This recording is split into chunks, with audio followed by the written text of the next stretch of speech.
What I wish I knew about late-night bus rides before taking the last stop. It was a night like any other, or so I thought. The city was drenched in a relentless downpour, the kind that makes you want to stay indoors. But there I was, waiting for the last bus of the night.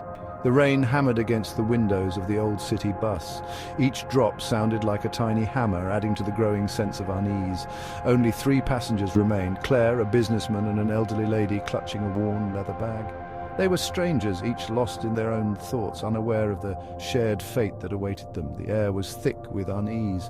It was as if the bus itself was alive, breathing in the tension and exhaling dread. Claire whispered, "Do you know where we are?" Her voice trembled, betraying her fear.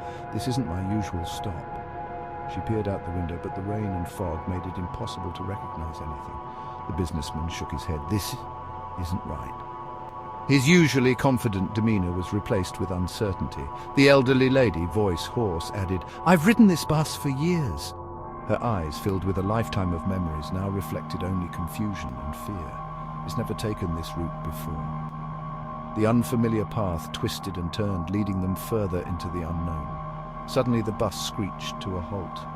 The sound was jarring, like nails on a chalkboard. Dense fog blanketed the surroundings. It was so thick it felt like they were trapped in a cloud. The driver, face shadowed by his cap, announced coldly, "This is the last stop. Everyone off."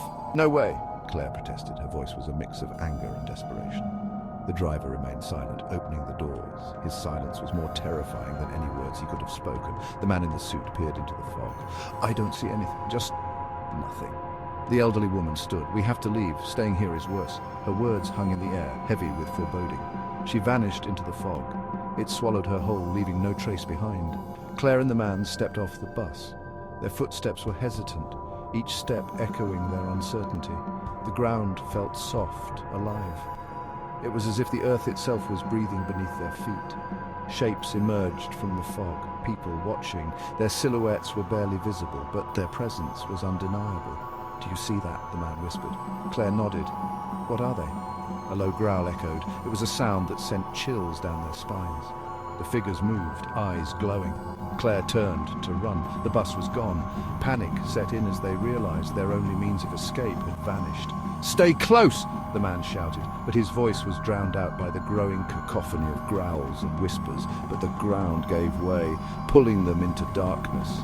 It was as if the earth itself had opened up to swallow them whole.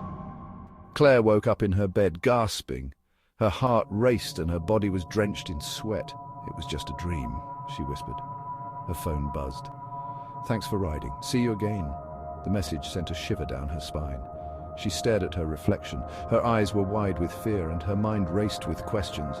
Behind her, the shadowy figure of the bus driver stood silently, fade to black. The nightmare was far from over.